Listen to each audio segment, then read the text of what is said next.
Dear audience, the city of Istanbul will always have a special place in my heart. Beautiful memories and moments at the crossroads of Europe and Asia. The place is a living testament to the merging of cultures, traditions, and history. A bridge between two continents divided by the mighty Bosphorus. European side with bustling streets and historical wonders complements the Asian side with tranquil and residential atmosphere. This blend of old and new is an extraordinary vibe that sets Istanbul special from any other city on the planet. I would like to share a personal story, the events leading travel to the city. My flight tickets were booked and I was so excited towards the trip during Christmas and New Year time. The night before, I was celebrating in anticipation to what was coming. In the mood of excitement, I had an accident. I fell onto a dining table edge, which was really sharp. I had a big cut on my head and lost a lot of blood and was unconscious. The next thing, I was in hospital getting 8 stitches on my head. The nurse wanted to shave my head, but I didn't approve and resisted. Instead, I advised to shave only the area of the head injury. I wasn't worried about the pain or the stitches on my head, as I was all thinking is how to catch the flight next day and make it to Istanbul. With the help of anesthesia, I had 8 stitches done and I was given some painkillers to sleep the night. Next morning, I asked the doctor to discharge me from the hospital. The doctor wasn't happy to discharge me and advised I need to stay at least for 2 to 3 days so they can do some scans to see if the injury had any effect on my brain. Well, that wasn't really an option for me, but I did agree to stay and asked for the medicines I need to take for the recovery of the injury. So around midday, I got the prescription for the medicines from the nurse. Without telling anyone, in anticipation to leave the hospital, I went to the pharmacy at the hospital and got my medicines. After that, I left the hospital and walked straight to the taxi rank. My shirt was soaked in blood. My hair is soaked in blood. The taxi driver wasn't happy to see me in that condition. I explained politely to the taxi driver that I was discharged from the hospital and everything is okay and all I need is to go home. After 30 to 45 minutes in the taxi, I reached my apartment. Thought of having a shower to clean myself and realized I need help with my bloody hair.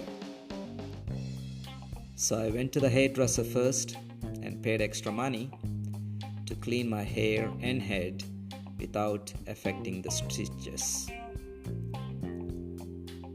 I think the hairdresser did a brilliant job, and the next thing, I was getting ready to travel. I did last minute packing and that evening went to the airport to board my flight. So finally, I reached Istanbul the next day by taking the painkillers and prescription medicine I was given. I had a beautiful time and felt more lively than ever during my time in the city, even with 8 stitches in my head. Those moments and memories are so pure that I felt alive. I still feel them so fresh as if I was there yesterday. These are the moments we crave and live for in life. While there, I visited Hagia Sophia, Blue Mosque, Grand Bazaar, Topkapi Palace, Hammams, Princess Island, tasted local cuisine, coffee, and people were so nice and accommodating. Also, Istanbul is the place I was introduced to Rumi, a scholar, mystic, and a poet from 13th century. Till today, his poetry has a big influence in my life. Also, I watched dervish dance, practiced from 13th century as a spiritual dance to purify and being in the moment. They believe with the dance, you're being in the moment without any thoughts, which leads to experiencing the presence of God as pure self. Istanbul back in the day was called Constantinople, the capital of Byzantine Empire, Eastern Roman Empire, and Ottoman Empire.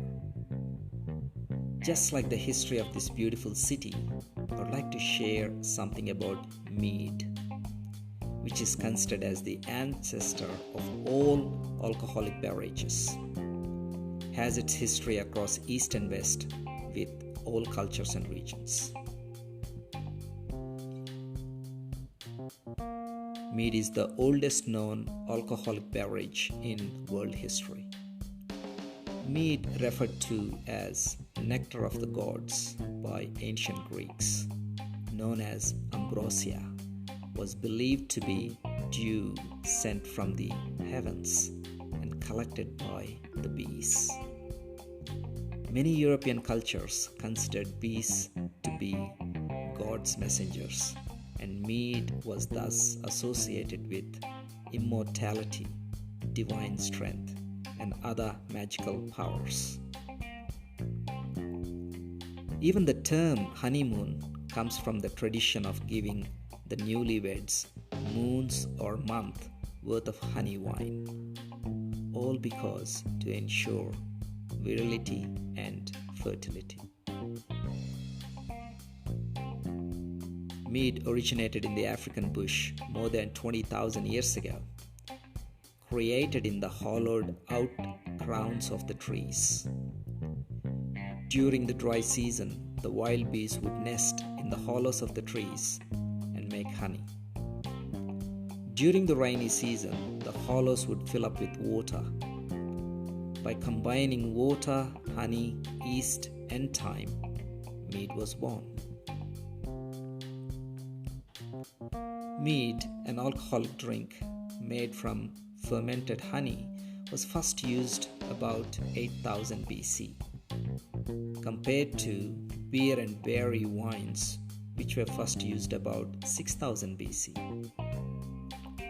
Mead is made by fermenting honey mixed with water and sometimes with added ingredients such as fruits, spices, grain, or hops. Spices and herbs such as cloves, ginger, rosemary, hyssop, and thyme.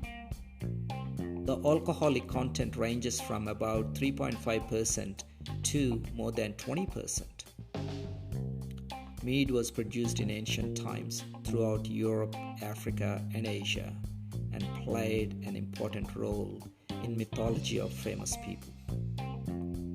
Mead is common among the ancients of China, India, Scandinavia, Gaul, Europe, Mayans, Egyptians, Greeks, Romans, Vikings, and in Middle Ages, particularly in northern countries where grape vines do not flourish. It has been speculated that ancient African hunters and gatherers possibly discovered how to make mead from bee nest. With the eventual rise of pottery and increasingly use of fermentation food processing to preserve agricultural crops, evidence of mead begins to show up with presence of honey, rice, and organic compounds dated 7000 BC. During the golden age of ancient Greece, mead was said to be the preferred drink. Plato, Aristotle, Columella, Pythias mentioned at length about the mead. Mead, once the most common drink of England, had lost ground to ales and beers. Mead also is a preferred drink of royalty.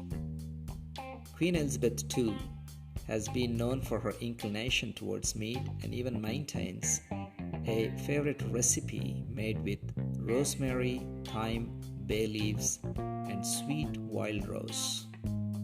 According to some tales, Queen Makeda of Sheba gave King Solomon a gift of tej, a bittersweet Ethiopian mead flavored with buckthorn. Tej can be traced to the 4th century and still a popular drink in East African region.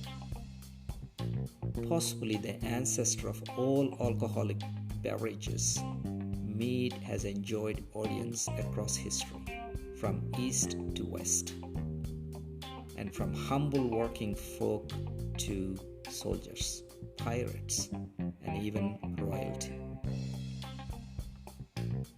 Addictions has always been part of our history. So the reason in today's world, some addictions are well accepted as part of culture and others are frowned upon. Once the addiction reaches majority of masses, it becomes normalized. If it is in minority, it is still a taboo. Thank you for listening. Take care and look after yourselves.